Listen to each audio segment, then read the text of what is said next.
tardes, bienvenidos a todos, a todas.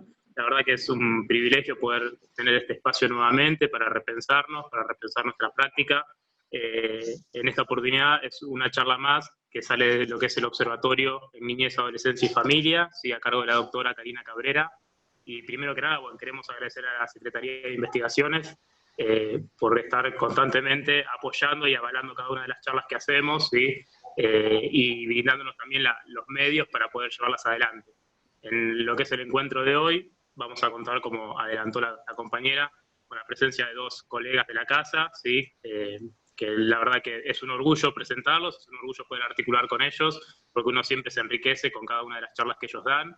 Ellos son Diego Velázquez, magíster en psicoanálisis, psicólogo psicoanalista, supervisor, docente de la Universidad de Lomas de Zamora, ¿sí? Y además es escritor de varios libros, entre ellos lo que Lacan y Klein sabían del otro, Testimonios de la transferencia, y el último libro que salió muy recientemente, que es La simbolización y la experiencia, ¿sí?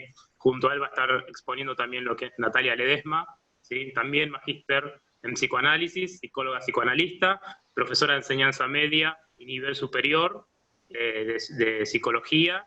Además es supervisora y capacitadora en distintos ámbitos relacionados a lo que es salud y educación, y claramente también docente de nuestra alta casa de estudios, así que la verdad que es un placer poder compartir con ellos y generar estos espacios de debate y de poder repensarnos nosotros en este tiempo también tan, como dice el título del taller de anormalidad, ¿no? Así que está bueno poder juntarnos y generar espacios para debatir.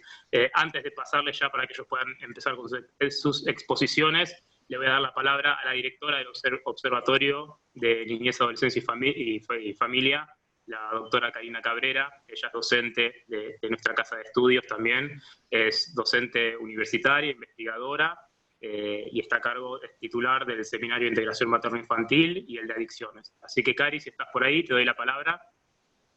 Bueno, buenas tardes a todos, ¿cómo están? Bueno, agradecer esta iniciativa del profesor Leandro Achilli, y llegar al agradecimiento de toda la cátedra, porque él se encarga de lo que son los seguimientos en las intervenciones y en las vinculaciones diferenciadas que estamos llevando desde la praxis y desde las intervenciones y desde los abordajes, y lo que hace siempre es subirnos la vara, trayendo estas propuestas que son tan novedosas, que habíamos iniciado en el primer cuatrimestre, y que bueno, ahora tenemos la posibilidad de profundizarlos, llevándonos siempre a volver a elucidar, a volver a repensar nuestra práctica, dándonos nuevas categorías y contenidos conceptuales como para poder llevarlos después y poder intervenir con lo que nosotros tratamos de hacer, que son prácticas humanizadas.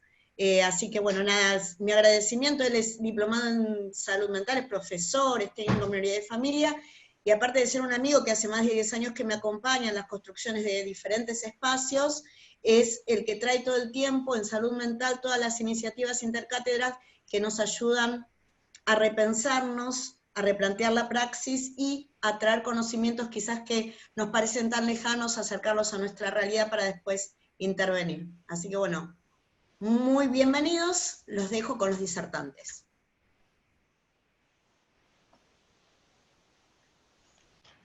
Bueno, Diego, Nati. no me interrumpas, Diego, no empeces, no empeces. Vieron esto cómo es, ¿no? El protagonismo, ¿querés que empiece yo? ¿Arranco yo? Sí, tengo un poco de mal audio, ¿no? así que empezá y voy a ver si lo voy corrigiendo. Dale, genial. ¿A mí se me escucha bien? Háganme carita o algo. ¿Se me escucha bien? Josh. Mil gracias.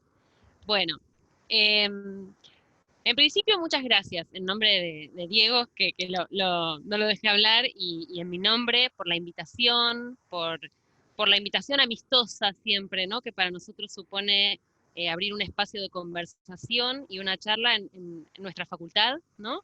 Que es un ámbito muy, muy cercano. Unos minutos antes de empezar la charla hablábamos un poco de lo que extrañábamos del trabajo, o sea, aquello que el trabajo tiene de amistoso, ¿no? De los vínculos, como la cosa viva de laburar con otros, de encontrarse, un poco, ¿no? Más allá de cada labor y cada trabajo, es esto, ¿no? El punto de encuentro con los otros. Algo de esto tiene que ver con la charla. Esto se ha visto muy restringido y lo hemos perdido un poco en la pandemia, Y en cierto modo, por ahí la propuesta hoy con Diego tiene que ver con esto, ¿no? Con generar algún tipo de diálogo, de conversación, para pensar una temática muy general. Vamos a organizar del siguiente modo, si les parece, el espacio. En principio voy a tomar la palabra yo y voy a puntualizar algunas cosas en relación con el título, algunas cosas que son breves, pero me parece que son algunos, qué sé yo, ideas o cuestiones que pueden servir para conversar. Luego Diego va a tomar la palabra y va a hacer sus comentarios.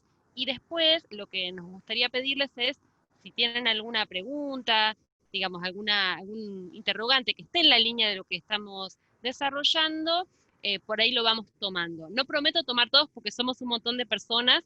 La idea es que lo escriban en el chat y si ustedes están de acuerdo, vamos a ir leyendo con Diego, con Leandro, y también vamos a ir por ahí tomando esto para irlo hilvanando. ¿Me siguen? O sea, para que no sea tan expositivo, porque en realidad el título ya es más un interrogante que un título, ¿no? Es como, ahora nos mandamos un título larguísimo, o sea que el trabajo primero mío va a ser como diseccionar esto del título e ir pensando algunas ideas que están contenidas ahí.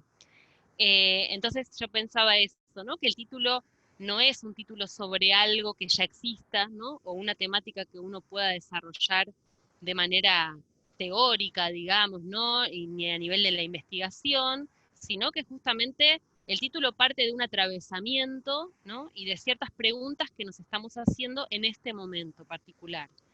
El título, obviamente todos y todas lo saben porque están, por eso se anotaron, pero es de la psicosis a las neurosis, abordajes diferenciados en niñeces en tiempos de nuevas anormalidades.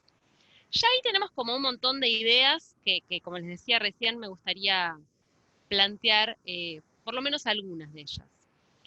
Una es que siempre pensamos al sujeto y sus circunstancias, ¿no? Cuando digo sujeto me voy a referir, de hecho, al lugar de enunciación nuestro, que es el psicoanálisis, y cómo pensamos al sujeto, pero de alguna manera cuando decimos infancia, ¿no? O la niñez, o cómo la podemos pensar en este momento, siempre vamos a apostar a esta perspectiva de la subjetividad, ¿no?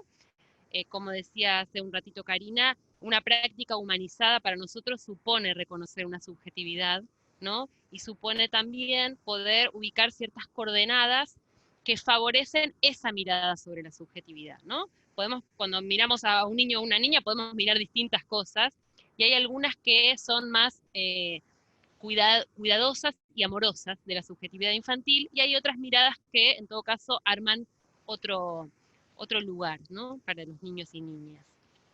En ese sentido, ya estamos muy avanzados en el año, ¿no? Y esto que nos ocurrió a nosotros en nuestro país en marzo y que discontinuó completamente nuestro desarrollo, digamos, de la vida, ¿no? Como ocurrió un cambio brutal en la cotidianeidad de cada quien.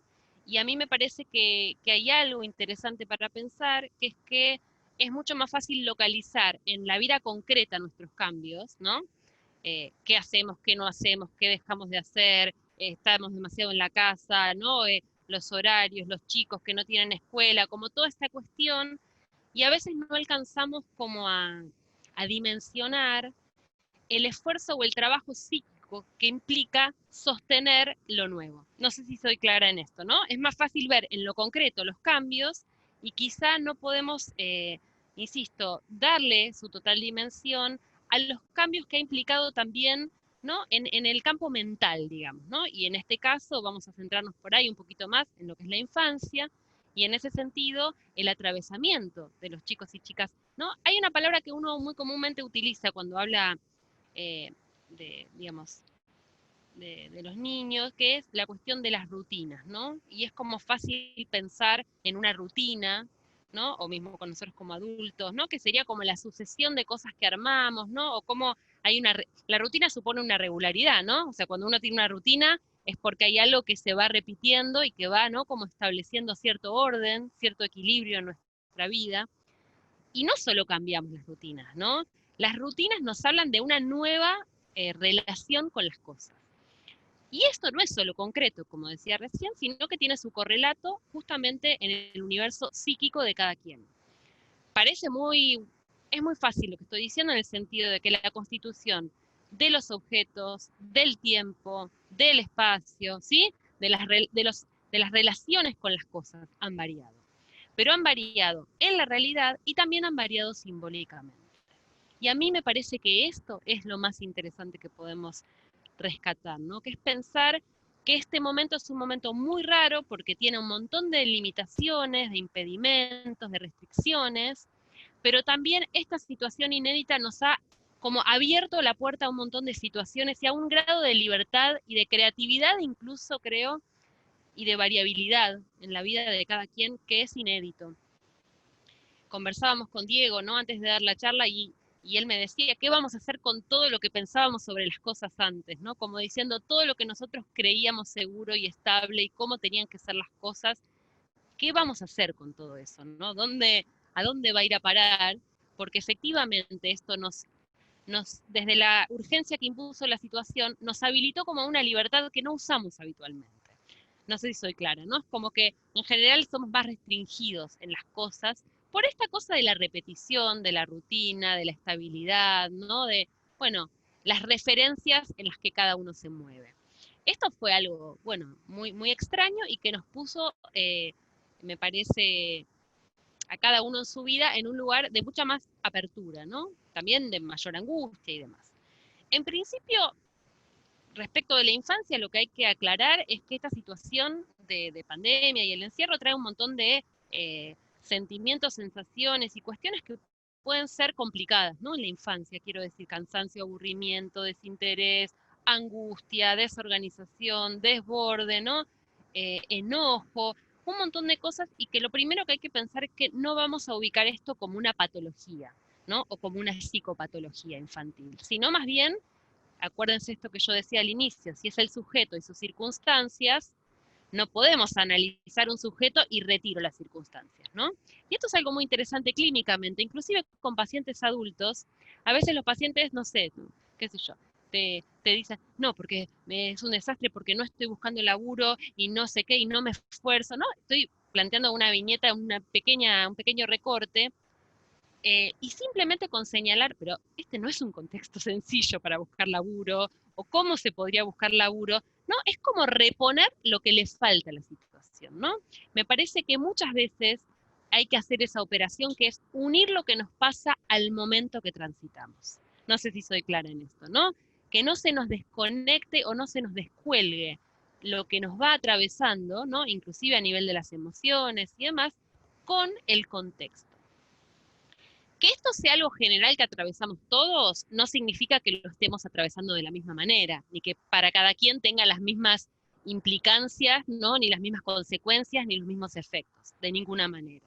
Pero sí, en todo caso, se tratará de ubicar, ¿no? Que eso existe, y sobre todo pensando en los chicos y chicas como más chicos, ¿no? Inclusive, bueno, por ahí pensar en adolescentes, el rol del adulto es fundamental para hacer esta interpretación. ¿Me siguen? Que sería contextualizar o poner en relación algo del padecimiento con la situación que estamos atravesando.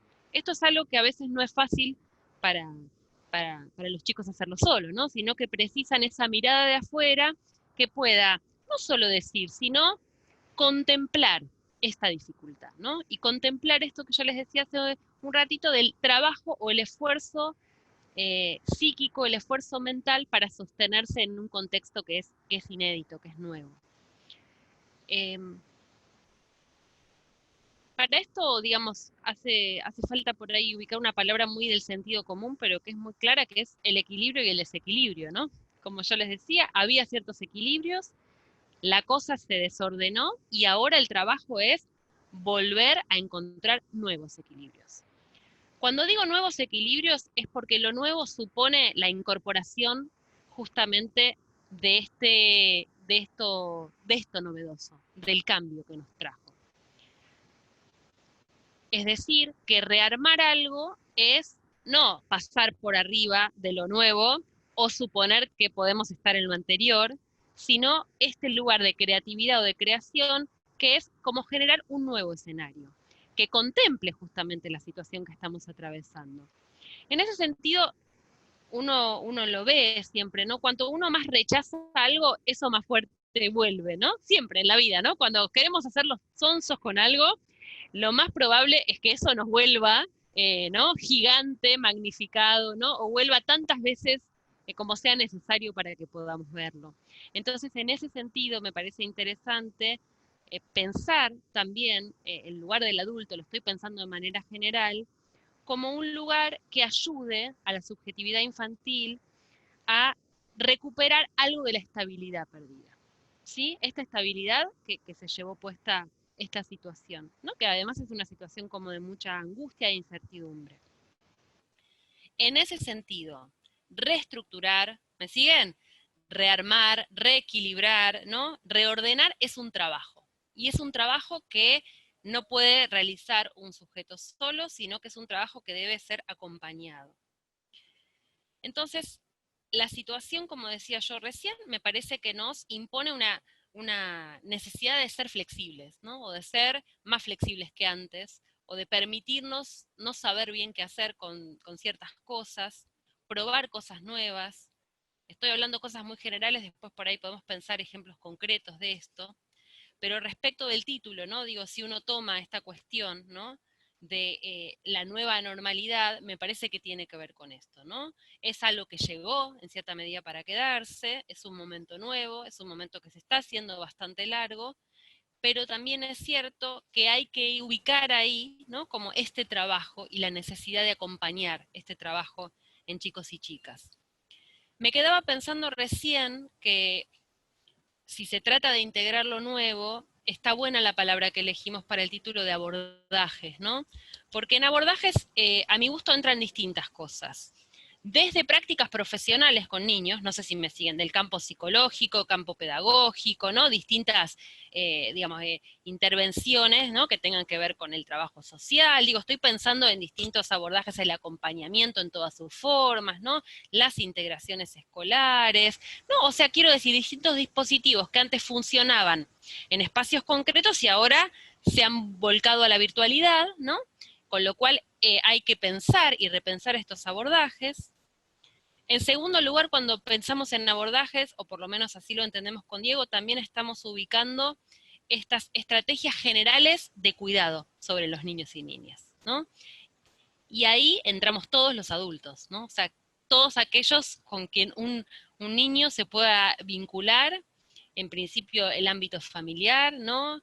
Las referencias que ese sujeto pueda tener, ¿no? Y de lo que se trata ahí es de este cuidado emocional, de conservar, ¿no? Las relaciones, ¿no? Que el aislamiento físico no significa un aislamiento de todos los vínculos, como un corte total, porque eso es algo, ¿no? Que genera mucho sufrimiento y una vuelta muy para adentro.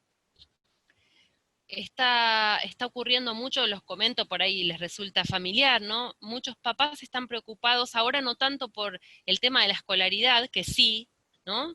Que es complicada y compleja dentro de las casas, pero también me parece que la preocupación tiene mucho que ver con la vuelta al mundo, o sea, con chicos y chicas que están con miedo de salir a la calle, y que ahora, bueno, con esto de que no se puede, están muy adentro, pero por ahí pensar el momento en que eso pueda ocurrir, cómo volver a reconectar, ¿sí? Con el mundo exterior, ¿no? Como que esto es algo que si bien es algo anticipado, digo, uno habla mucho con familias, esto se escucha, ¿no? La preocupación por el reencuentro con el mundo, ¿no? Bueno, ahora hay algunos lugares en los que se puede salir un poquito los fines de semana y hay muchos chicos que no quieren o tienen mucho miedo o requieren como toda una rutina anterior para poder salir, ¿no? Entonces, hay algo que podríamos pensar que es la vertiente más hostil del mundo, que también es una vertiente que existió, ¿no? Cuando éramos bebés, el mundo era hostil, y después el ambiente nos ayudó a que el mundo se tornara algo amigable, algo soportable y algo que después nos contenga, pero en principio el mundo era hostil, ¿no? Porque era hostil nuestro propio cuerpo y nuestra propia desorganización, entonces esto fue lanzado afuera y el mundo, ¿no? Se nos volvía complicado, y a mí me parece que esa puede ser una línea para pensar esto, ¿no? Como una especie de regresión a un lugar, ¿no? En el cual lo familiar o el ámbito más pequeño nos ha generado cierta contención. También tiene sus problemáticas, estar todos encerrados, metidos, pegados, ¿no? Ni hace falta que lo cuenten. Cotidianamente sabrán, ¿no? Estamos todos vivos de casualidad, ¿no? Uno no está acostumbrado a estar pegoteado, ¿no?, todo el día con el otro, y bueno, es una cosa muy difícil. Entonces, no voy a contar intimidades, ¿no?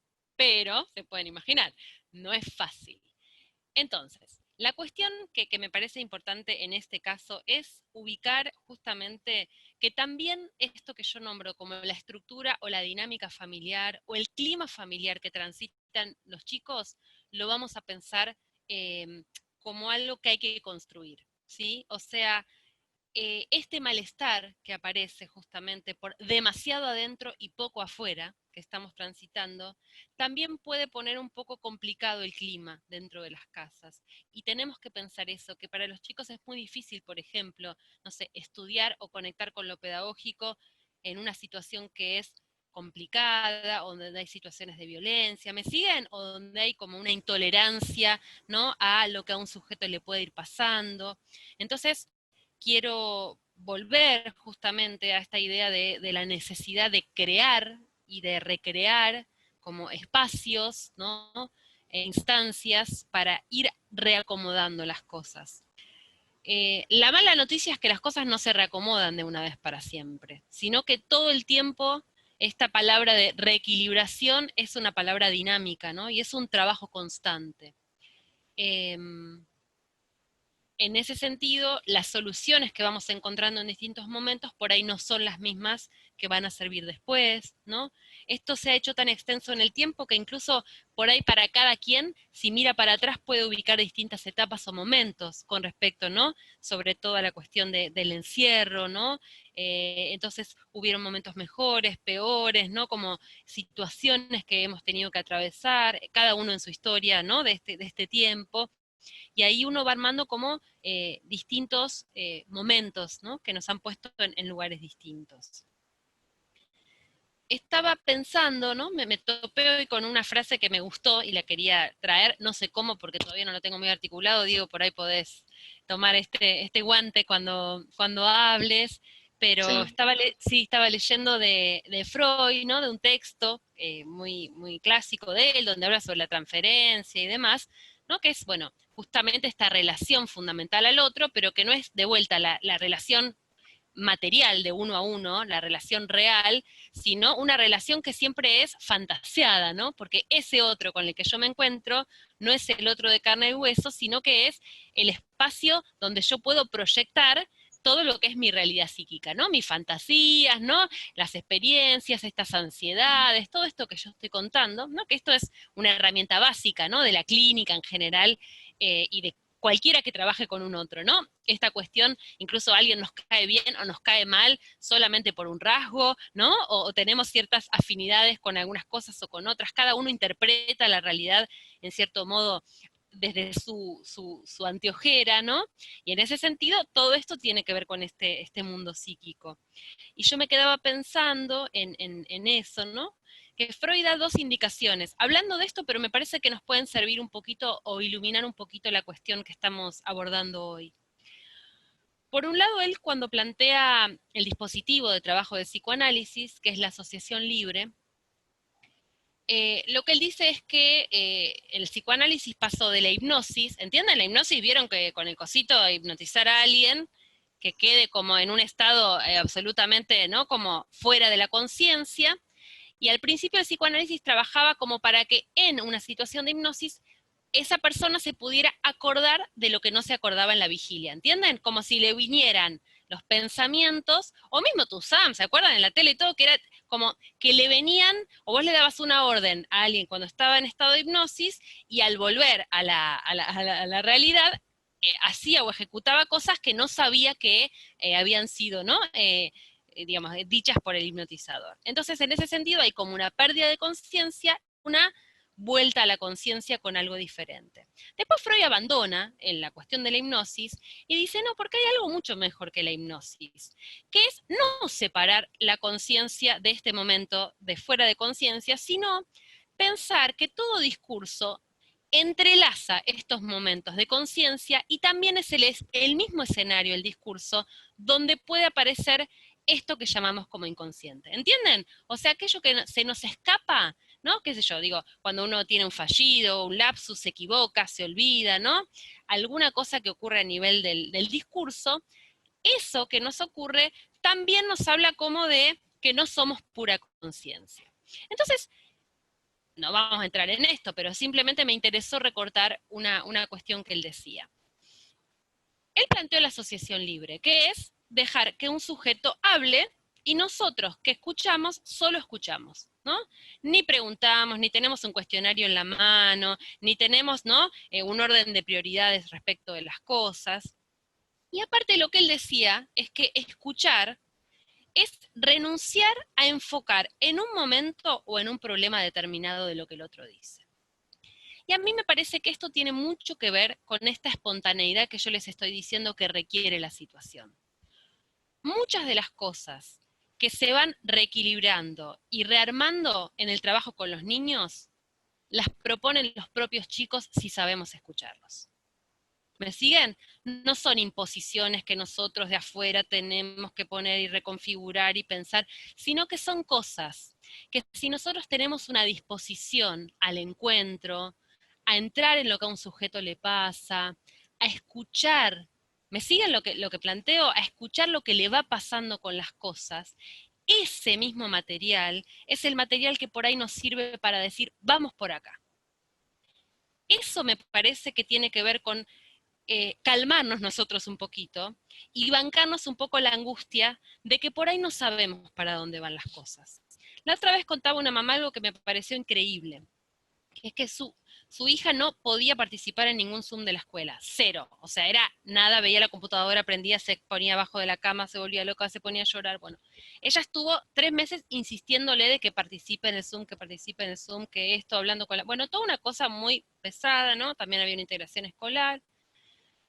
Entonces, en determinado momento, lo que la mamá se da cuenta es que estaba la computadora arriba y ella se ponía abajo, ¿entienden? Como que estaba en un escritorio, y ella se ponía abajo del escritorio, pero escuchaba lo que decían en el Zoom. No sé si me siguen. O sea, escuchaba, pero estaba sustraída abajo del escritorio.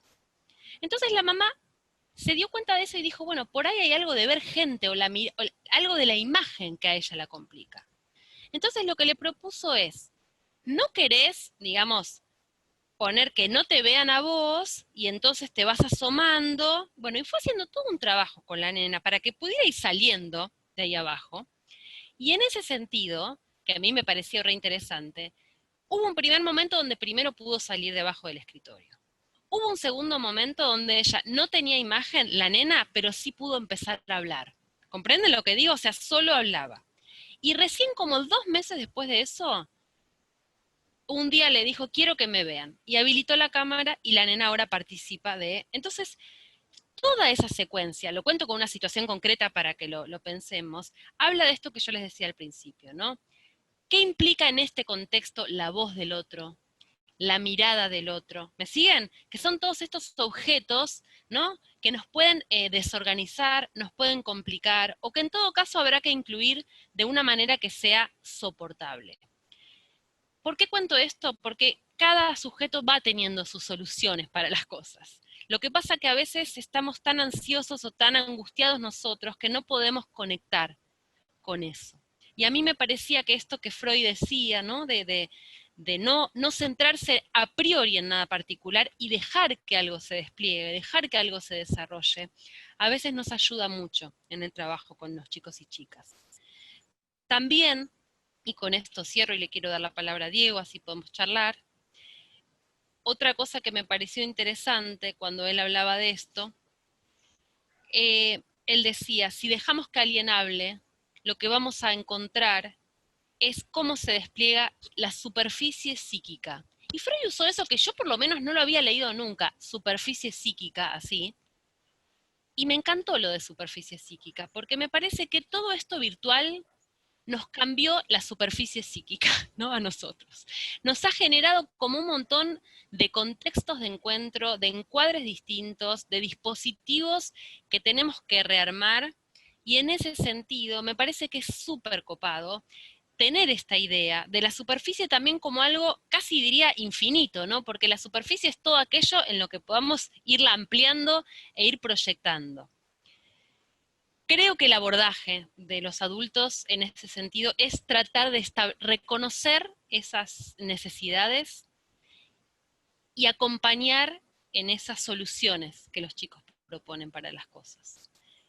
Ojalá podamos tener la suficiente flexibilidad y podamos no rigidizarnos tanto como para no ver todo eso que ya existe, ¿no?, a nuestro alrededor. Le doy la palabra a Diego y mientras voy a ir recortando, vi algunos comentarios ahí que cuando Diego finalice por ahí podemos retomar. Dale. Bueno, gracias Natalia. Te desbaraté un poco tu idea del diálogo, me parece, cuando te dije que había problemas de audio. Pero bueno, vamos, ahora estoy muy bien con el audio, así que me podés interrumpir cuando quieras. Bueno, les agradezco a todos los que están, a todes, a Natalia, como siempre, tantas cosas que vamos haciendo juntos, y a la Secretaría de Investigaciones, a Jessica, a Karina Cabrera y a Leandro Achilli. Bueno, como estamos realmente muy atravesados por esta actualidad, voy a contar algo que pasó hace 25 años. Eso es un poco el primer cambio de paso que vamos a hacer. Porque, si bien puede ser que algunos lo hayan escuchado hace poco, lo que voy a contar, quizás los alumnos de psicopatología, no recuerdo si lo comenté en la clase o no, pero bueno, como dice Mirta Legrand, el público se renueva, así que lo puedo contar nuevamente.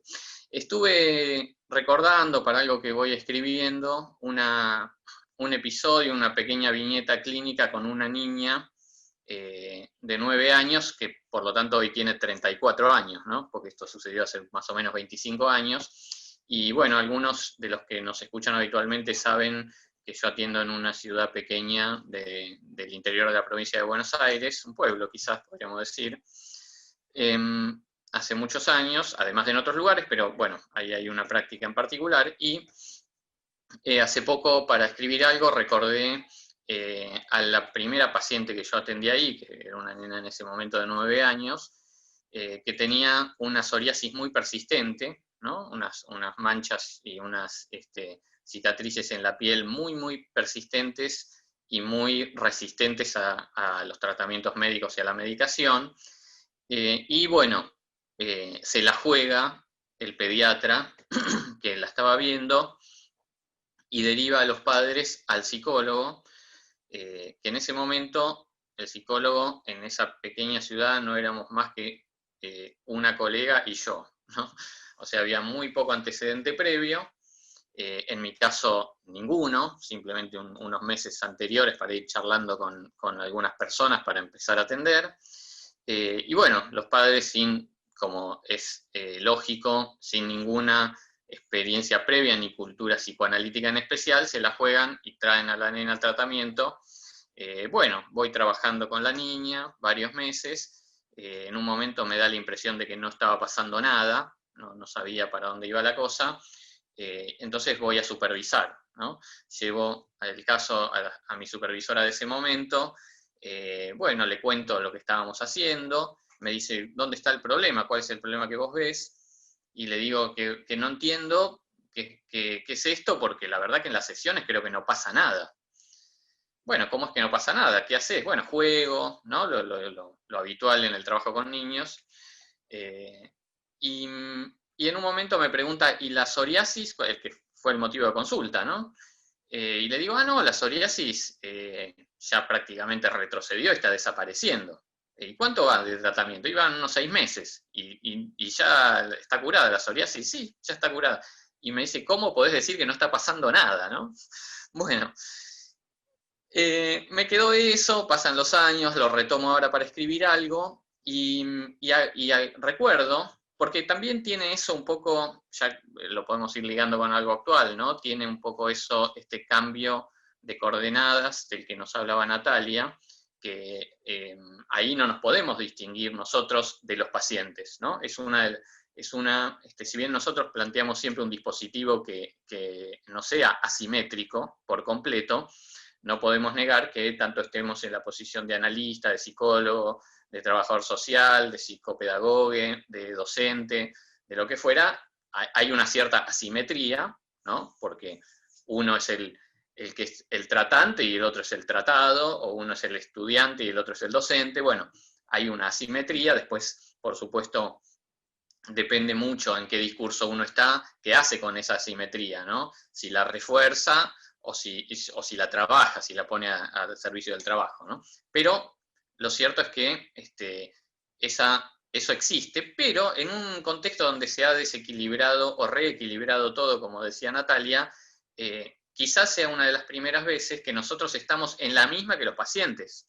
O sea, hay una circunstancia mega social que hace que nadie que nos consulte hoy puede estar ajeno a que nosotros estamos viviendo exactamente lo mismo que ellos, ¿no? De por sí, personas nos llaman y a diferencia de otras veces, en el trabajo que estamos haciendo en un casi 100% remoto, nos preguntan cómo estamos, ¿no?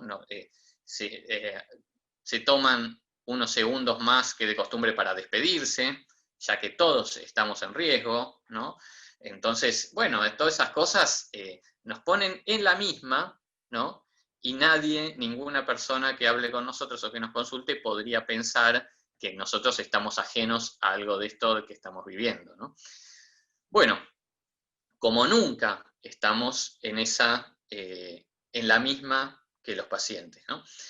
Pero yo retomando un poco esto que les decía, esta viñeta, porque justamente como estamos todos en la misma, también a nosotros la cuarentena y el trabajo en casa nos ha dado, por ejemplo, para recordar muchísimas cosas, ¿no?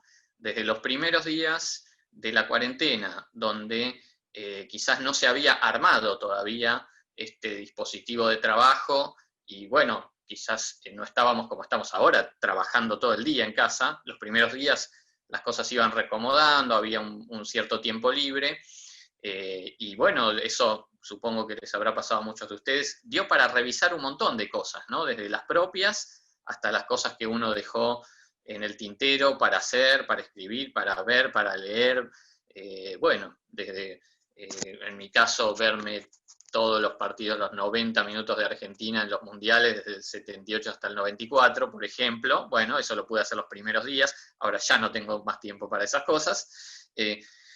Bueno, en todo esto me vinieron todos estos recuerdos de algunas viñetas muy antiguas de pacientes, y esta que recordé con esta nena, le agregué algo que no había pensado en los 25 años, ¿no? Que es que empiezo a recordar el contexto de ese caso, y veo que yo, cómo empecé a atender en ese lugar, y empecé a atender a un paciente, porque no tenía el consultorio completo como puedo tener ahora ahí, ¿no? Sino que empecé por uno, como se empieza.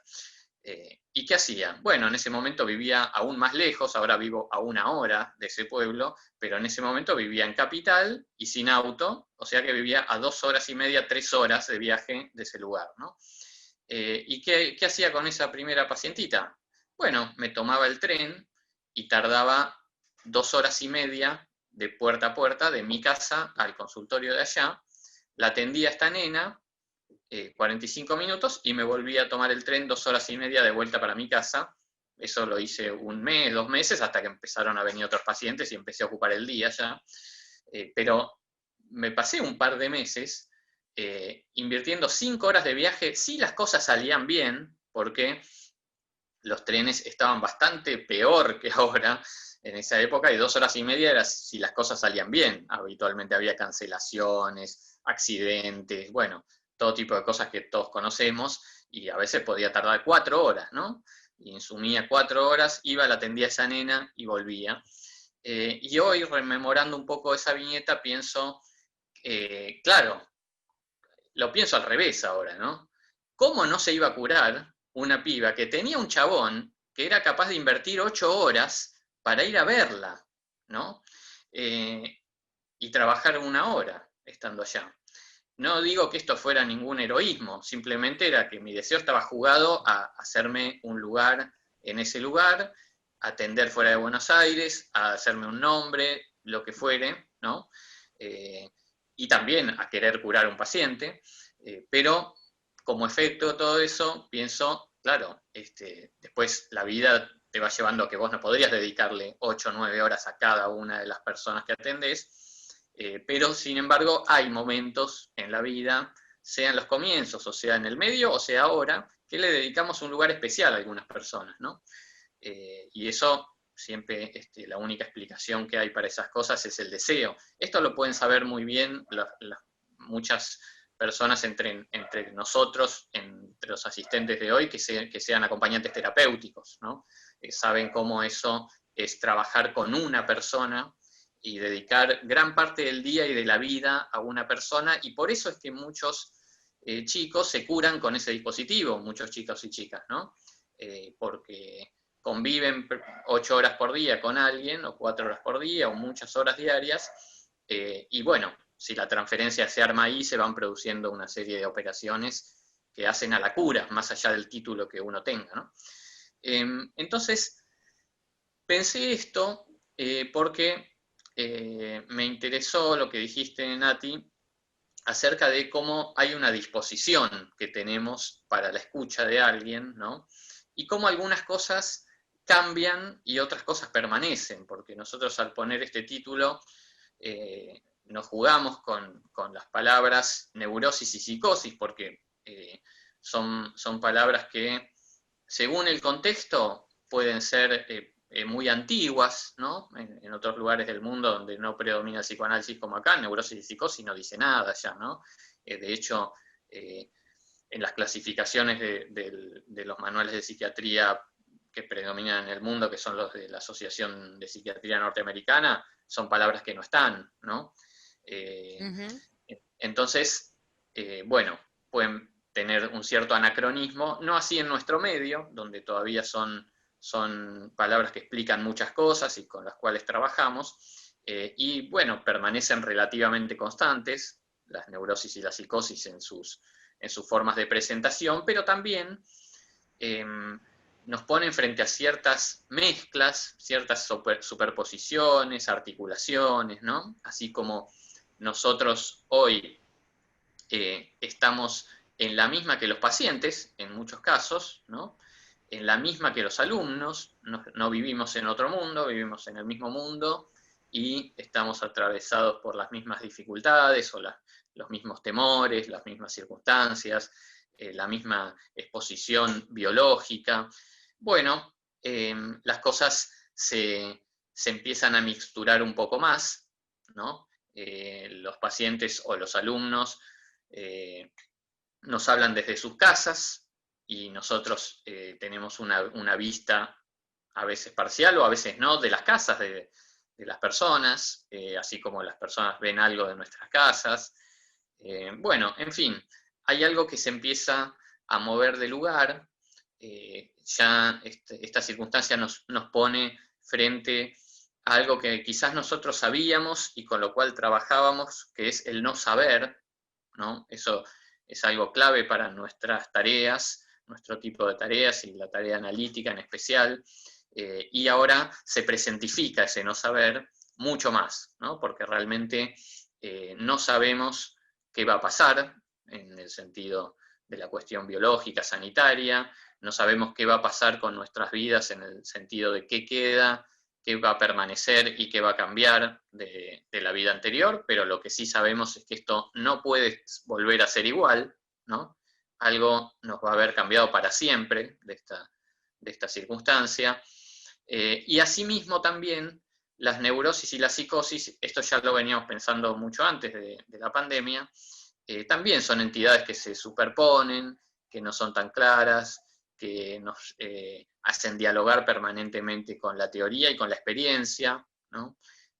Bueno, esto nosotros lo transmitimos mucho en psicopatología, como tenemos que estar siempre abiertos a que por más que, si por ejemplo trabajamos con estas categorías diagnósticas, por más que nosotros a un sujeto lo pensemos como neurótico, tenemos que siempre estar abiertos a la posibilidad de aparición de fragmentos en su pensamiento, en su experiencia, en su discurso, etcétera, fragmentos de tipo psicótico o símil psicótico, sin que la persona sea un psicótico clínico, ¿no? Y a la inversa, también pacientes a los que entendemos como predominantemente psicóticos, tenemos que estar abiertos a la sorpresa de que los vamos a recibir, a veces con fragmentos neuróticos o neurotizados, porque justamente, hoy en día más, pero lo sabíamos desde antes, no sabemos, ¿no? No sabemos con qué vamos a trabajar cada vez que nos ponemos a trabajar, incluso con la misma persona, ¿no? En esto me interesa mucho una cosa que dice Bion, que es que no podemos quedarnos con la idea de que cuando recibimos a un paciente, esa persona es la misma que la semana pasada, ni la misma que hace 2 meses, o la misma que hace 5 años, o hace 10 años, y lo vemos hace 10 años, ¿no? Siempre tenemos que conservar una actitud de posible sorpresa. A mí me gusta pensar siempre que esto tiene la inmanencia que tienen pocas cosas, como por ejemplo un partido de fútbol, ¿no? Es decir, nosotros podemos entrenar, podemos preparar, se puede planificar, prever, hacer un montón de hipótesis sobre lo que puede llegar a suceder, poner todos las piezas y los muñequitos en su lugar, pero como decía el Coco Basile, hoy estoy citando unos autores tremendos como Mirta Legrand, Bion o el Coco Basile, ¿no? Vamos pasando. Pero como decía el Coco Basile, después cuando empieza el partido, los muñequitos se empiezan a mover, ¿no? Y ahí empiezan los imprevistos, para lo cual el entrenamiento te sirve hasta cierto punto, ¿no? Que es como para todas nuestras profesiones, de todos los que están acá, tenemos que estudiar mucho, tenemos que formarnos siempre, tenemos que en lo posible supervisar nuestras prácticas, tenemos que analizarnos para tener las cosas en orden mínimamente con nuestro propio inconsciente, nuestra propia historia. Toda esa preparación no hay que interrumpirla nunca, pero lo cierto es que cuando vamos al partido, que se juega en una sesión, en una clase, en un acompañamiento, en una entrevista, en el territorio, ahí estamos siempre en el no saber qué es lo que nos puede sorprender ese día. Quizás no hay nada que nos sorprenda y transcurren muchas semanas sin ninguna novedad, y sin embargo, en un momento aparece esa palabra, ese gesto, esa frase, ese hecho, ese acontecimiento, lo llamamos nosotros, que reordena las cosas de otro modo, ¿no? Y es como el gol en un partido, ¿no? Que si te hacen un gol a los 5 minutos, bueno, hay que cambiar de planes, todo lo que pensaste sirve, pero hay que pensar otras cosas nuevas. En fin, nosotros estamos en ese siempre preparados, aunque no siempre se puede llegar a practicar ese no saber, maniobrar con ese no saber. Pero la circunstancia actual nos confronta totalmente de frente con ese no saber, porque realmente no hay manera de olvidarse que no sabemos nada, no sabemos siquiera si la persona con la que estamos trabajando la vamos a volver a ver en todos los sentidos del término, ¿no? Si la vamos a volver a ver porque esto es una incertidumbre a nivel biológico, si la vamos a volver a ver presencialmente o si vamos a seguir trabajando así mucho tiempo, eso tampoco lo sabemos. Si algunas personas que nos consultaron así, ya de entrada, ¿no? Porque una cosa es con les niñes, adolescentes o adultos con los que veníamos trabajando y pasamos a la modalidad remota, y otra cosa es las personas nuevas que nos empezaron a consultar o con las que empezamos a trabajar directamente con la modalidad remota, ¿no? Y ahí hay muchas cosas para pensar y que están en permanente movimiento, sobre la cual todavía no podemos tener una respuesta. Una de las cuales que me sorprendió a mí es cómo, en especial, les niñes y adolescentes, o también jóvenes, adultos jóvenes, directamente no hacen ninguna mención al hecho de que estamos trabajando de manera remota, ¿no? Nos consultan, empezamos un trabajo y nos vemos por videollamada o hablamos por audio, o como estoy observando en el caso de muchos chicos, hacemos sesiones por chat escrito. Me sorprendió que es una modalidad que es la que prefieren muchos chicos y chicas, en especial adolescentes. Y bueno, ahí está esa particularidad de que nadie nos... Por ejemplo, yo hubiera esperado que las personas que me consultaban por primera vez por videollamada iban a decir en la primera entrevista o en la segunda entrevista, che, qué loco, ¿no? Estamos hablando así, o cuándo será que nos vamos a ver. Y no lo dijeron nunca eso lo estaba esperando yo, ¿no? Porque a mí me parecía loco, porque nunca había recibido a un paciente por primera vez de manera remota, ¿no? Y no lo dijeron. Y entonces ahí me di cuenta que soy yo el que estaba pensando que eso era algo para ser dicho, pero ellos no, porque ni siquiera me dicen cuándo nos vamos a ver, ¿no? El otro día trabajando con un paciente joven, de 20 y pico, no me acuerdo cómo fue al principio de la sesión que me preguntó algo y me dice, ¿y vos dónde vivís? En Ciudad Evita, le digo. Claro, es un paciente que yo en mi agenda lo tengo en el día que atiendo en Capital, pero el día que atiendo en Capital está difuminado en el aire ya, ¿no? No existe como tal, ¿no? El paciente me consultó porque, bueno, vía recomendaciones y demás, buscó a alguien de su ciudad, ¿no? Buscó a alguien de Capital o que atendiera en Capital, como es mi caso, que viajo. Le dije que vivía en Ciudad Evita y nada, no es, ahora cuando vuelva a lo presencial, ¿qué vamos a hacer? No, nada, siguió para adelante porque esto le parece algo completamente natural y que puede seguir así, ¿no?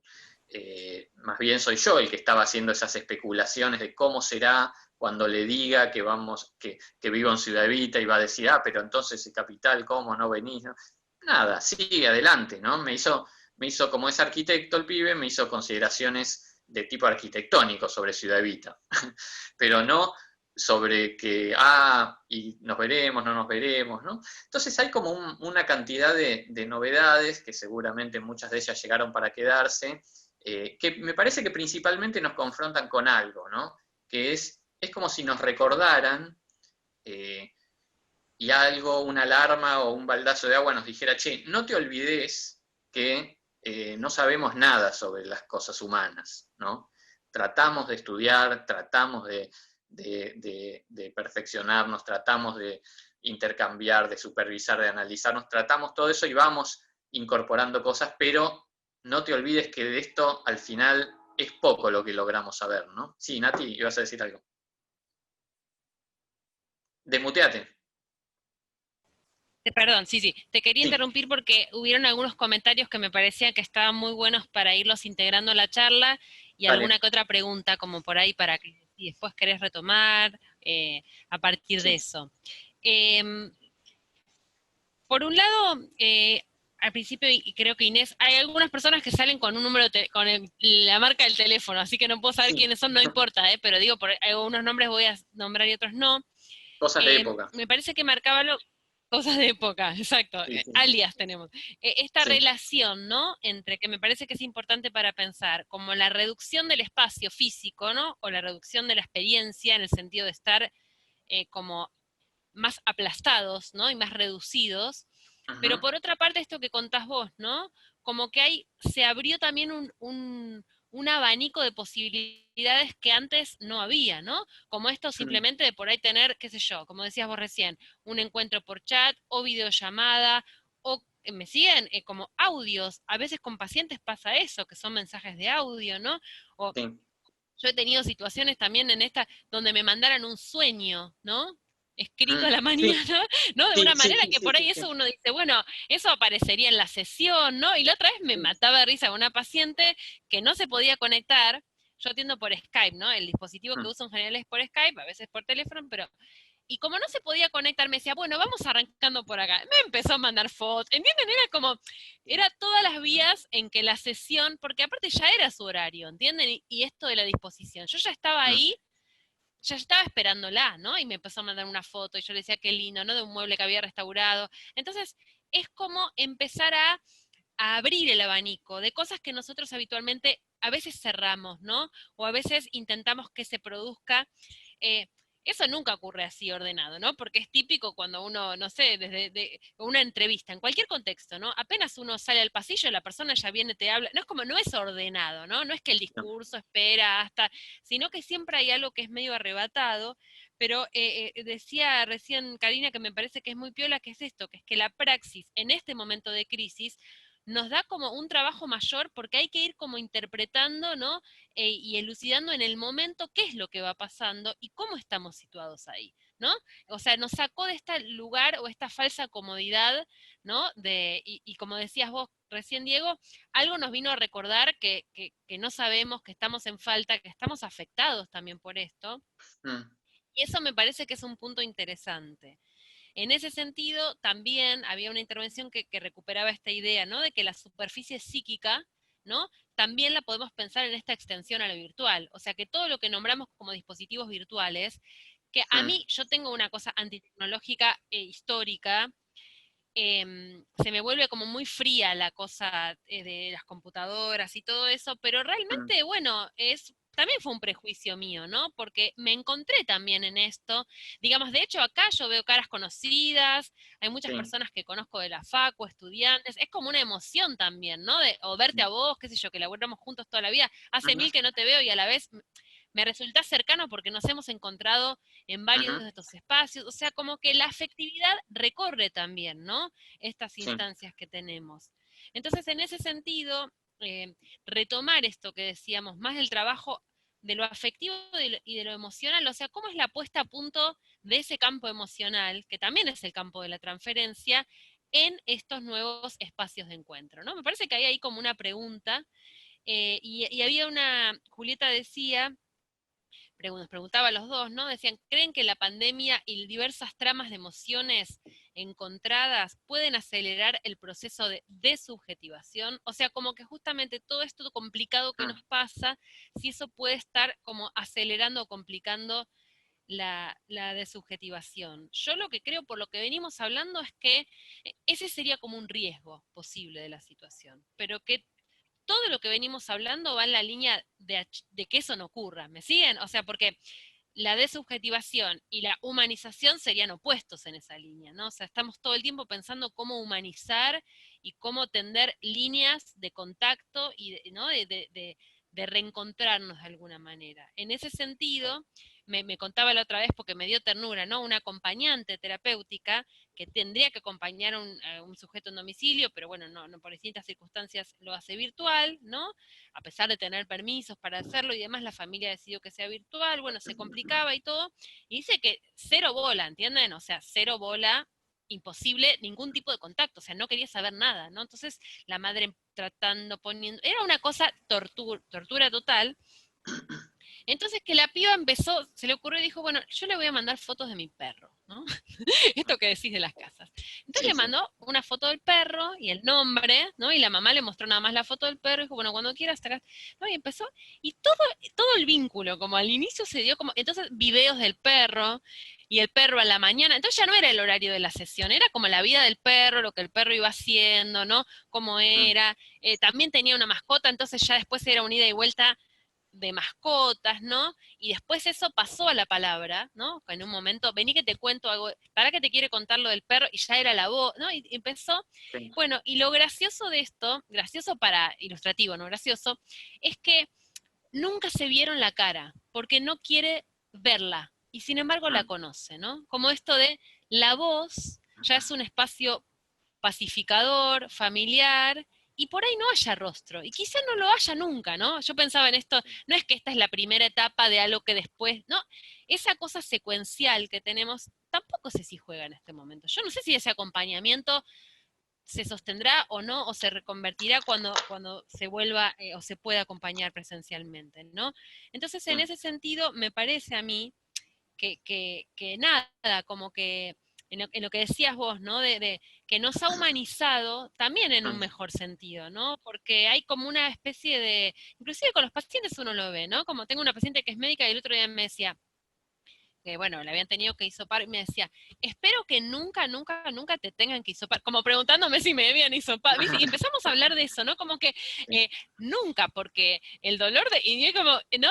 Y esta cosa de la preocupación, ¿no? Por el otro, y la cuestión de el temor, ¿no? Y la falta de garantías, ¿no? Que es un poco también una cosa propia de la vida, ¿no? Es decir, no hay demasiado. Cuando yo te escuchaba recién hablar a vos y vos decías, bueno, cuando uno saluda como diciendo chau porque no sabe si es un chau, ¿no? Como una especie de angustia con eso. En realidad eso pasa siempre, ¿no? Uno no tiene comprada la vida, no sé si me entendés, o sea, hay algo de esto, ¿no? De la incertidumbre, lo que pasa es que no vivimos localizados ahí porque la vida sería un infierno, si estamos pensando que cada respiro sería el último, ok, es un horror, pero sí esto de la doble cuestión, ¿no? Que lo frágil también nos puede llevar a un comentario que hacían también recién en el chat, que es como a una reconexión y una revalorización, ¿no? De este vínculo con el otro, del lazo. Y en ese sentido, lo que decía Julieta, me parece que lejos de desconectarnos, creo que esto también nos puede reconectar. Te dejo planteada una pregunta, que por ahí si querés partir de ahí, que hicieron en el chat. Planteaban cómo abordar los lazos sociales desde el trabajo social en este contexto. O sea, ya pensando más en el rol del trabajador social. Si querés hacer algún aporte de eso, lo seguimos pensando. Sí, creo que una cosa interesante para pensar es que, por ejemplo, cuando nosotros pusimos el título, psicosis, en el título, psicosis y neurosis, también es interesante pensarlo como tipos de lazo, ¿no? En eso siempre hemos como investigado y trabajado nosotros, que todas estas cuestiones se definen como un tipo de lazo, ¿no? Decir que alguien es psicótico no significa sacarle una foto y ver determinados signos o hacerle una tomografía, sino significa haber experimentado cuál es el tipo de lazo que esa persona establece con nosotros cuando se enlaza a nosotros, ¿no? Ese modo de enlazarse a nosotros es lo que podemos llamar psicótico, ¿no? Porque cuando un paciente, como vos decías, y me ha sucedido lo mismo en esta etapa, te manda un sueño en un audio, ese producto, porque finalmente es un producto, todo no es un relato hecho que alguien lo puede escuchar otra persona, ¿no? Si yo reenvío ese audio y lo escucha otra persona, no tiene sentido eso, no tiene ningún valor, porque es un producto realizado para nosotros, ¿no? Es algo dicho dicho a quien está escuchando eso, ¿no? Entonces, si alguien hace ese producto, configura esa mini película relatada, que es un sueño, y nos la envía en un audio, bueno, ese es un modo de lazo, ¿no? Ese modo de lazo le podemos llamar neurótico nosotros. Porque, bueno, por un montón de cosas, ¿no? Está abierto a una lectura, está en relación a un otro, bueno, en fin. Es decir que me da la impresión de que, por ejemplo, pensando en el trabajo social o en cualquier tipo de trabajo con personas, muchas de las cosas que nosotros podemos pensar o cómo podemos entender en qué posición está otro, qué es lo que está viviendo otro, lo podemos de algún modo observar en el tipo de lazo que establece con nosotros, ¿no? Más allá de los objetivos sociales específicos que pueda tener un trabajo social, quizás el tipo de lazo que ese ser humano va a establecer con cada uno de nosotros, no, es como el diagnóstico, ¿no? Ese es un poco ver de qué manera se relaciona con nosotros, es una pista diagnóstica, casi es el diagnóstico, ¿no? Ver si alguien espera nuestra llegada o no, ver si a nosotros nos produce alguna motivación especial el querer ver a esa persona. Esto es un poco lo que yo contaba al principio, que lo tomé un poco de esta cuestión que vos decías, Nati, de la disposición que podemos tener para escuchar a alguien, ¿no? Bueno, esta situación de viajar muchas horas para ver a alguien, bueno, ya es un modo de lazo, ¿no? Es un modo que enlaza al otro en una posición también, y eso ya nos da un diagnóstico de las cosas, ¿no? En fin, creo que esto no es privativo de alguna profesión en especial. Sí es cierto que hay profesiones o modos de realizar las profesiones que pueden rechazar esto, ¿no? Si un médico solo le interesa el diagnóstico de un paciente, su medicación y su tratamiento, y para eso quizás le hacen falta 5 o 10 minutos y lo despacha, bueno, ese es un modo de establecer un lazo que rechaza algo, pero que lo rechace no quiere decir que no exista, no quiere decir que ese paciente no fue con ansiedades, por ejemplo, ¿no? Con expectativas, no quiere decir que no fue en busca de un lazo de amor con alguien, en el sentido de que alguien lo escuche, le dé bola, se preocupe, o no, pero no sabemos, pero eso puede ser expulsado fuera del campo, ¿no? Bueno, también en la práctica docente existe mucho de eso, ustedes lo verán, seguramente entre nosotros hay un montón de docentes, y verán cómo no es la profesión en sí misma o la tarea prescripta en sí misma lo que hace al lazo, sino de qué modo algo es rechazado o incorporado, ¿no? Cuando esto, bueno, nosotros lo relatamos en otro de nuestros libros, cuando estábamos en un proyecto de articulación de los últimos años de secundario con la universidad, que se hizo hace unos años por el Ministerio de Educación. Los chicos nos trajeron unos caramelos en la clase de regalo que habían hecho en el taller de ciencias. Bueno, los agarramos y los empezamos a comer y nos fuimos en el recreo a la sala de profesores y otras profesoras que estaban, que eran de secundario, nos dicen o le dicen a otra profe, ¿y eso qué es? Unos caramelos. Ah, ¿dónde los compraste? No, nos lo dieron los chicos que lo hicieron en el taller de ciencias. Y una de las profesoras de secundario dijo, ¿y vos comes algo que hicieron los chicos? ¿No?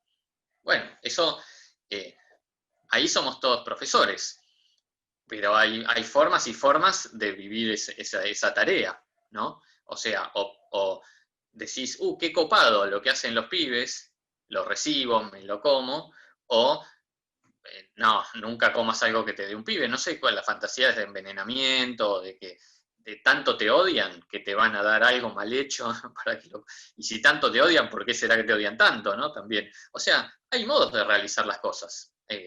Creo que cabe para el trabajo social, para el acompañamiento, para la docencia, para la medicina, para la psicología, si uno rechaza o no rechaza la transferencia que puede estar en juego. Si lo que alguien va a depositar en nosotros, lo tomamos o lo rechazamos. O lo rechazamos porque queremos que sea de otro modo, ¿no? Bueno, eso creo que atraviesa las profesiones, no es por profesión, sino por modo de posicionarse frente a otro, que es si al otro lo esperamos y le vamos a recibir lo que traiga, ¿no? Así no sea el alumno ideal, el paciente ideal, el ciudadano ideal, ¿no? Pero vamos a recibir lo que traiga, lo que venga, a la manera de un container, lo va a tirar sobre nosotros y nosotros lo vamos a tener que recibir, o lo rechazamos eso, ¿no? Creo que eso, en este caso, ¿no? Un poco yendo a la pregunta, se podría pensar para el trabajo social perfectamente, ¿no? Uno rechaza o recibe las cosas que le depositan, ¿no? Me parece que eso va a definir un poco la suerte de ese lazo, y además eso siempre lo sabe el que está ahí, ¿no? Y lo construye el que está ahí, por más que en la teoría de afuera pueda decir otras cosas, o la supervisión pueda decir otras cosas, pero siempre lo sabe el que está ahí, ¿no? El que está ahí es el que sabe qué lazo se arma con cada uno. Bien, leo algunos aportes, no los voy a leer textual, sino que yo los fui anotando. Comentaban recién, y creo que fue Laura, que decía que con respecto a lo virtual, ¿no? Esta cuestión de que lo virtual a veces nos pasa que a algunos se nos complica, ¿no? Y que entonces justamente esto hay que trabajar, ¿no? Las dificultades que tenemos de acceso, de relación con lo virtual, desde técnicas tecnológicas o también, digamos, no sé si soy clara, de cercanía, ¿no? Con lo virtual. Y en ese sentido, como yo decía al principio, me parece que los chicos y chicas están muy cercanos a eso, ¿no? Y así como vos decís, algunos pacientes ni te dijeron, che, qué raro esto, me parece que en algunos chicos como que hubo una mayor continuidad, ¿no? Como entre el mundo del 1 a 1 presencial Sí. y estos dispositivos virtuales, ¿no? Donde eso se les hizo como más cercano y a veces somos nosotros, los adultos, a los que eso nos entorpece, ¿no? Pero que me Ajá. parece que toda esta cuestión puede ser una pavada total, para dar un ejemplo. Yo doy hace mucho tiempo un curso virtual. Sí. El curso virtual supone como unas clases que yo, o sea, no clases, las clases están escritas, pero quiero decir, hay unos videos míos grabados, ¿me entienden? Bastante largos para cada unidad, me llevó un laburo chino hacerlo todo bien ese curso. Lo doy esta vez, que lo doy hace un montón y nunca nadie dijo nada, y todo el mundo exigían, ¿no va a haber encuentros presenciales por Zoom con la profesora de intercambio? ¿No? Como que esta cosa también nos generó, y yo ahí lo puse porque digo, más allá de que no lo tenía, también es algo recopado, que el curso no tenía, como algo mucho más vivo del encuentro, pero que antes nos parecía como raro o ni siquiera accedíamos a eso, no sabíamos, ¿no? De la misma manera que hoy conversábamos la cantidad en la facultad, ¿no? Que se están organizando de charlas, exposiciones, conferencias, invitados, gente de otros lados, o sea, son agrupamientos de gente y conexiones que antes no estaban dadas, ¿no? Y además, de Sí. hecho, bueno, eso pasaba mucho, a mí me pasó mucho, ¿no?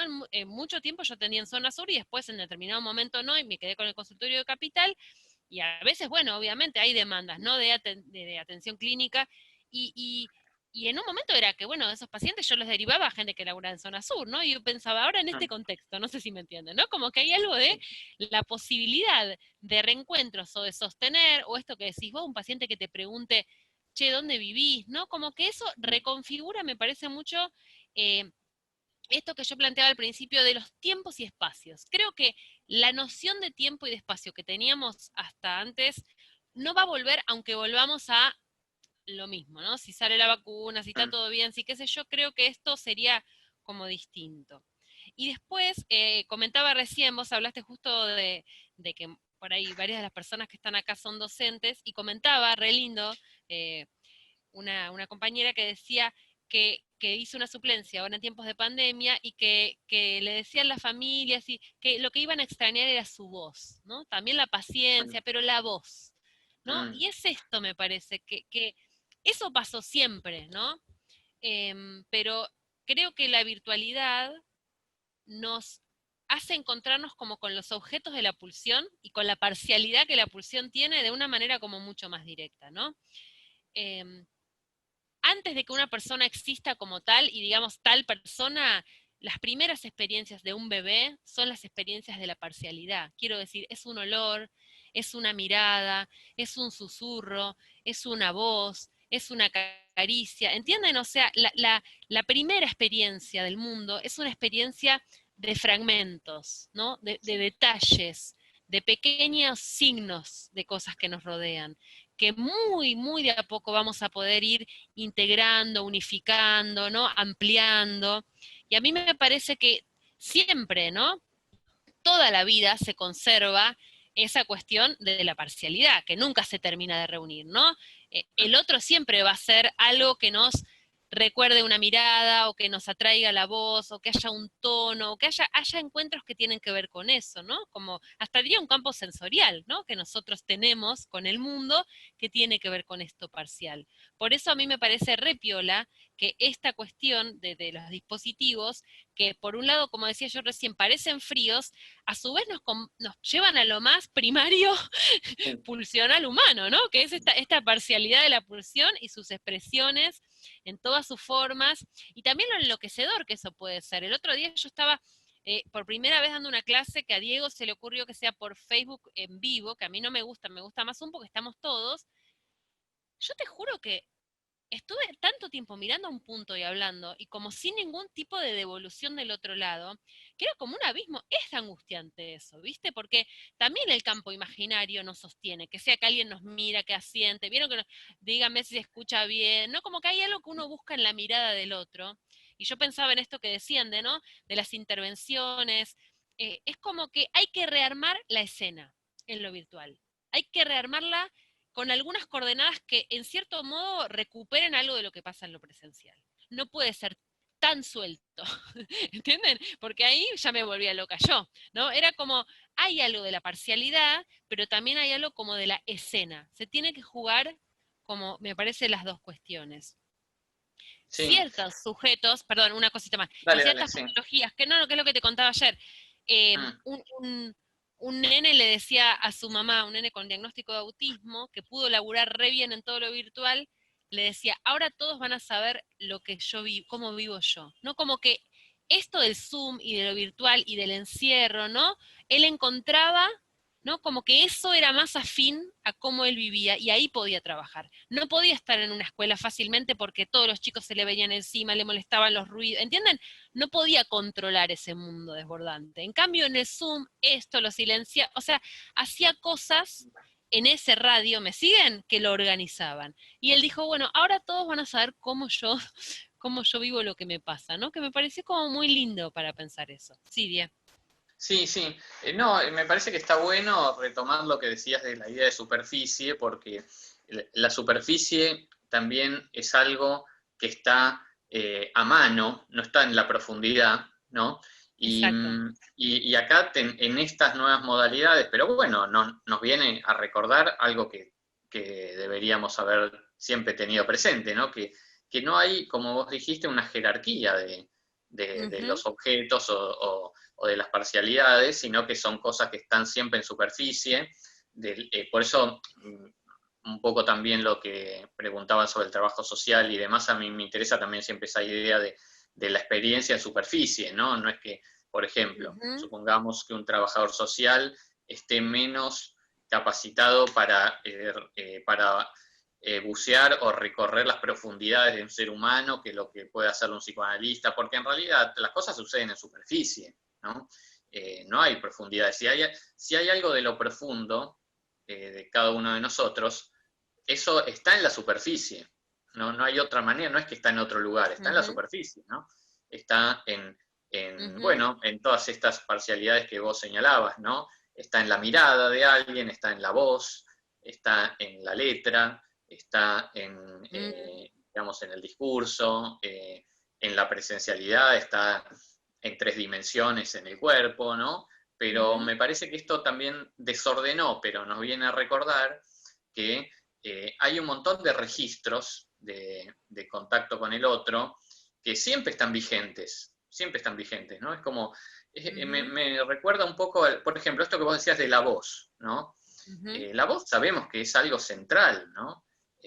Porque también en nuestra práctica en particular, ahora menos, pero hay décadas y décadas de tradiciones del uso del diván, que, bueno, que a veces puede servir, eso depende de cada uno, pero ¿qué trae con eso? Que, bueno, se privilegia quizás la voz por sobre la mirada de alguien, ¿no? Y esas cosas de algún modo nunca mueren, ¿no? No es que estos dispositivos, por ser predominantemente visuales, pero son audiovisuales también, destierran la voz, ¿no? Yo, con esto que decías, Nati, de hablar a una cámara, ¿no? De algún modo le estamos hablando a una pantallita, pero sabemos bien y tenemos bien presente cuando hay, como hoy, cientos de personas, ¿no? No estamos igual, no hablamos igual que si hablamos entre nosotros dos o si hablamos para 4 personas, ¿no? Pues yo en este momento en la pantalla veo 3 personas más, pero sé que hay cientos, ¿no? Y eso arma otra cosa. O sea, nada mata a la voz. Es como cuando se pensaba que la televisión iba a matar a la radio, ¿no? Y después, Claro. primero la radio iba a matar al cine, ¿no? Después la televisión iba a matar a la radio, el video iba a matar a la televisión, internet iba a matar a todos los demás, y sin embargo siguen todos, ¿no? Son como capas y parcialidades, y si pensamos el anacronismo de la radio, hoy en día es una cosa de locos. Sin embargo, subsiste a la par de todas las demás cosas, ¿no? Y yo me orienté así con dar clase a muchas personas mirando una pantalla o la propia imagen. Me orienté por la radio, ¿no? Porque trabajé muchos años haciendo radio y también sabéis que le estabas hablando a veces a miles de personas con suerte, y viendo la cara del que está al lado nada más, ¿no? Pero sin embargo sentís que hay mucha gente. Y esto es lo mismo, pero bueno, porque ahí hay muchos registros de esas parcialidades que están siempre vigentes, ¿no?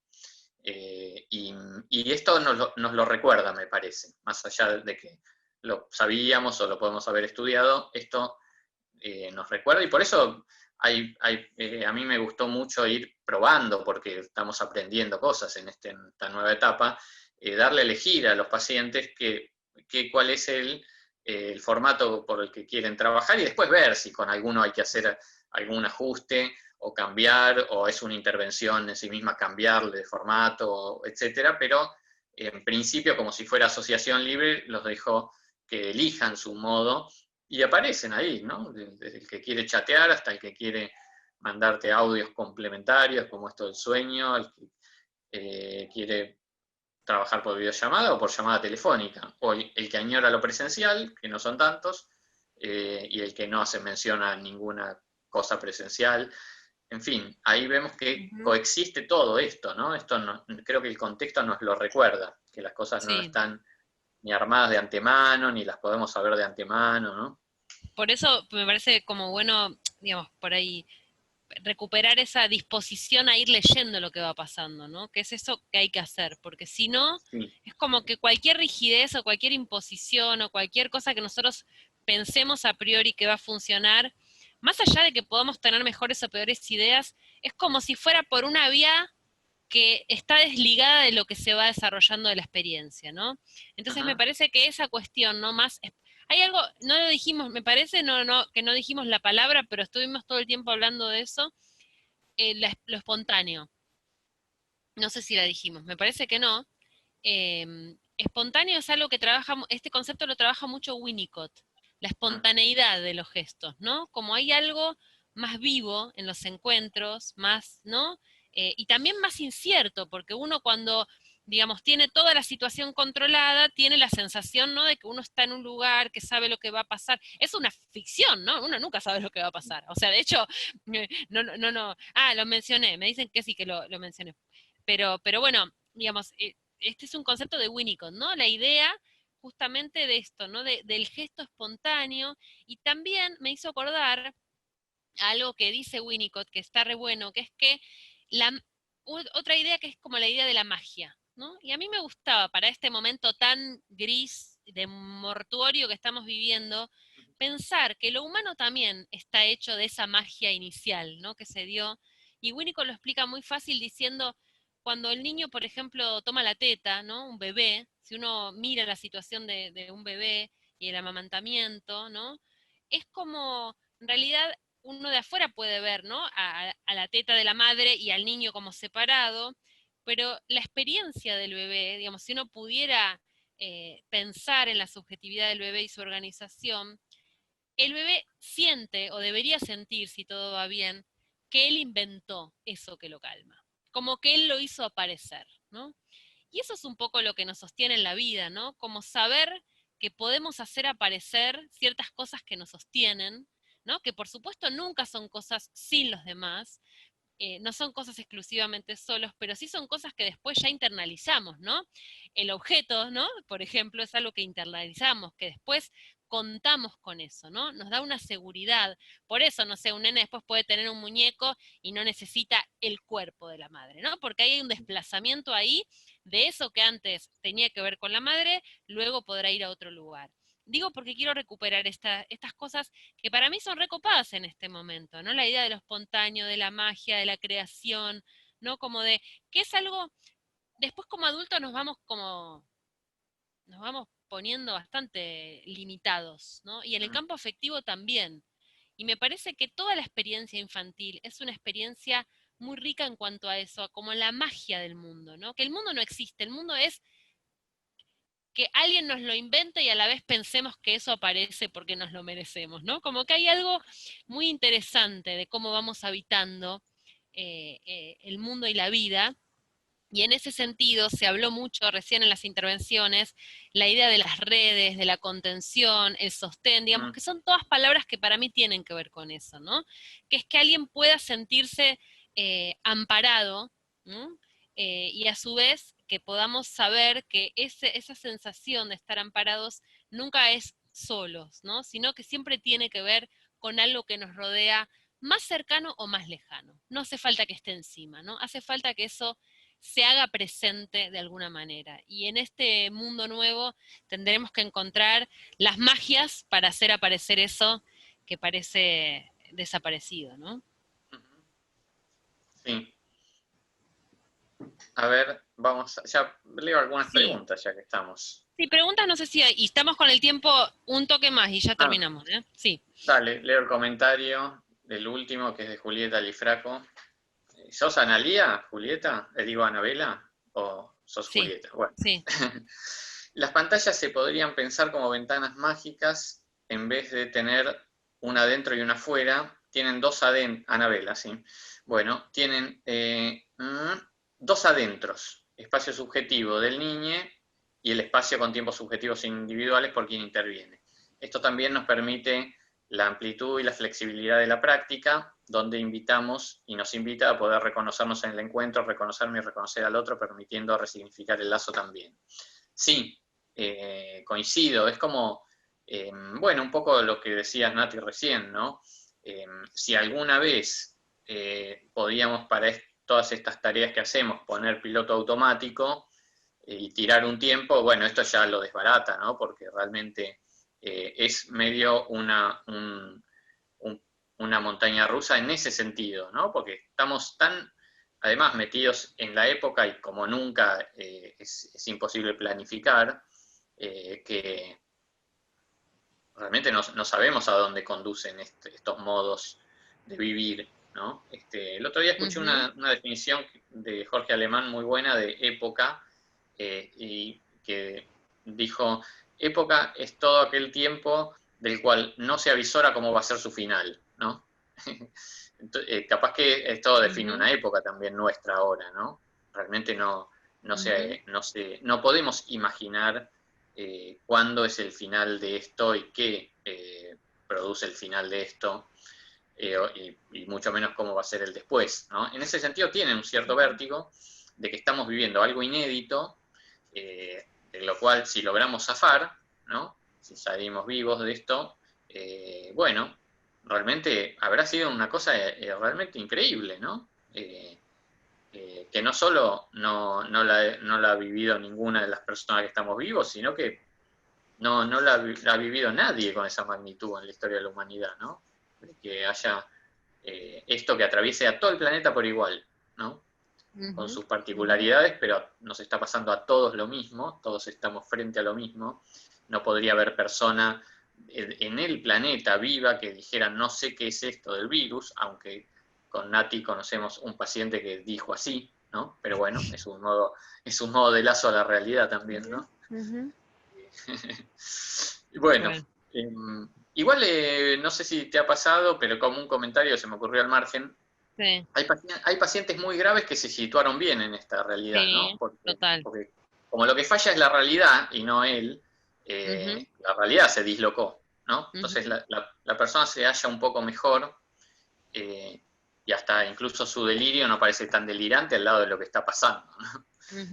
Han pasado esas cosas también. Sí, y también esto que yo decía de que por ahí como el espacio está más restringido, hay más dominio, ¿no? Y hay ciertos sujetos que pueden sentirse más en posición de controlar lo que va ocurriendo y eso les da como una seguridad, ¿no? Que por ahí no tienen en esto del mundo. Yo me quedaba, para cerrar la reflexión final, escribió ahí Leandro y lo quiero recordar también hablando, que recuerden llenar el formulario que pegaron ahí en el chat si quieren recibir el certificado de asistencia. Sí, a la charla, recuerden que no les va a llegar automáticamente, sino que tienen que llenar los datos para que les llegue.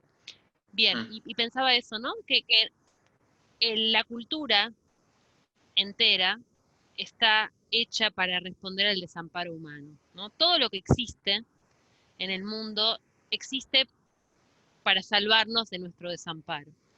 Y esta situación de pandemia toca, como acabas de decir bien en tu intervención, el punto de desamparo humano de una manera muy brutal, y también me parece que es la oportunidad de rearmar todas las estructuras posibles que nos permitan seguirnos sosteniendo, ¿no? Como me parece que es como una cosa muy sintomática también, ¿no? Lo que está pasando, porque tiene que ver con la destrucción de todo, ¿no? Y me parece que hay que poder también estar a la altura ¿no? Como sociedad de esa reconstrucción que es necesaria. Con ese comentario quería cerrar. No sé si de mi parte, de tu parte querías decir algo o como Sí, por... sí, bueno, un poco nos volvemos al comienzo en el sentido de lo exorbitante del título, porque el título lo quisimos acotar un poco, pero abarcaba muchísimo. Y bueno, como también es exorbitante la experiencia que estamos atravesando, es muy difícil acotarla y decir algo,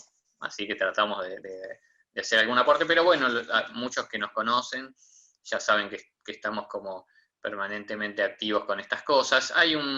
Bueno, los que están cursando con nosotros ya lo saben, pero hay un Facebook de referencia que se llama Lacan y Klein, porque nos creemos así de agrandados, nada, se llama Lacan y Klein, que le quedó ese nombre. ¿Cuál sos vos? ¿Cuál sos? Claro, yo soy Klein, vos sos Lacan. Bueno, le quedó ese nombre, pero bueno, ahí se pueden entrar y saben, o se van enterando de todas las cosas que hacemos. Esto lo digo también porque incluso veo algunos presentes que han el año pasado venido con nosotros a nuestro taller, donde trabajamos con, bueno, como son ustedes, con esta heterogeneidad de personas de distintas profesiones, pero que hacemos más o menos lo mismo. Trabajamos en varios encuentros el año pasado ahí en Luis Guillón presencialmente, cosa que no va a suceder este año. Pero bueno, hicimos esa experiencia donde trabajamos muchas experiencias concretas de muchos de ustedes y de nosotros sobre estas cuestiones, ¿no? Así que eso posiblemente, si se incorporan ahí al Facebook Lacan y Klein, se van a ir enterando de que este año capaz, Nati, hacemos una o dos eventos de ese taller, ¿no? Te lo estoy proponiendo así en vivo, no sé qué decir. En vivo. Sí, estaría bueno. Eso hicimos mal también. Suspendimos todo porque no era lo virtual, no era presencial. Sí. Y bueno, pero me parece que está bueno esto porque Diego postea también ahí charlas que son interesantes. Esto pasó con todo, de otra gente, ¿no? Hay como una profusión de espacios de encuentro, no sé si a ustedes les pasa, Zoom, cosas interesantes, conferencias, como por todos lados. Esto me parece recopado también de este momento, ¿no? Como una necesidad de reconexión, y en ese sentido, digo, me parece que vos haces ahí también un lindo espacio de invitaciones, ¿no? Sí. Ahí lo estoy poniendo. Disculpame, Diego, antes de despedirlos y de decir que fue maravilloso, si ustedes son, yo puedo ser Carl Jung, que es lo que a mí me interesa, levanto la mano. Dale. Me encantaría que es un tiempo para Carl Jung, digamos, esto es genial para Jung, sería genial por esta cuestión de sincronicidad maravillosa que estamos viviendo. Sí. Y amén de eso, quería contar una sola cosa, que es un tiempo de mucho impulso tanático, porque la muerte la tenemos ahí, pero como diría un gran pensador, vivir solo cuesta la vida, y en realidad todo el tiempo los mortales estamos ante la inminencia de que en algún momento pasamos a la eternidad, ¿no? Más allá de eso, creo que es un tiempo maravilloso de recrearnos y de repensarnos, y que la profundidad de los lazos que se están dando en este tiempo, precisamente porque lo que estaba oculto ahora se nos está poniendo presente, y la posibilidad del disfrute desde otros modos de profundidad de lazos, también hace que en un punto, más allá de la tragedia, sea una maravillosa tragedia. Sin ser Dante, y repensarlo así, empecemos a recrearnos, porque estos abordajes, que tienen que ser muy diferenciados en un contexto de absoluta crisis, nos va a implicar a nosotros como profesionales en construcciones totalmente creativas, nuevas, como ustedes lo dijeron, pero también en lazos profundos, pues si bien antes nos encontrábamos en un aula, esto que dijiste Nati, Diego, no me recuerdo cuál de los dos, ahora están viendo el living de mi casa, los hijos de mi pareja, hay una cercanía en la distancia que es maravillosa. O sea que sí, ojalá que si de esto algo podemos disfrutar, disfrutemos esta extrañeza en esta cercanía cotidiana que nos toca. Les mando un beso, han sido maravillosos como siempre. La palabra a Leandro. Sí, no, una cosita muy, muy cortita, es que yo, por ejemplo, el lunes, en la cátedra en la que estamos con Karina, que es de la Tecnicatura de Minoridad, y es un seminario que es abierto como optativo para trabajo social, yo le explicaba cómo me abrió la cabeza haber cursado psicopatología de la licenciatura con ustedes, y que por ahí la Tecnicatura no lo tiene esto. ¿no? Y cómo ustedes extendieron el concepto de transferencia, y es algo que todos los trabajadores de lo social, ¿no? Deberíamos tener claro, y está bueno, y me parece que es una buena oportunidad, no digo de comprometerlos ahora en vivo, pero de poder empezar también a articular, porque digo, por ahí mucha gente la Tecnicatura, este es el único momento que tuvo de tener contacto con estas cuestiones, ¿no? Porque, por ejemplo, en lo que es la Tecnicatura no se tocan. Entonces me parece que está bueno esto de poder hacer accesible el conocimiento a todos, ¿no? De esta diversificación y de esta apertura hacia todas las carreras, y es así, ¿no? Digo, alguien de la Tecnicatura no tiene acceso a tratar estos temas, y muchos recién hoy se empezaron a acercar, ¿no? Así que está bueno poder empezar a articular cuestiones, como veníamos diciendo, intercátedras, abierto a todos, ¿no? No sé qué les parece, qué piensan. Sí, sí, y además me Me parece muy mal.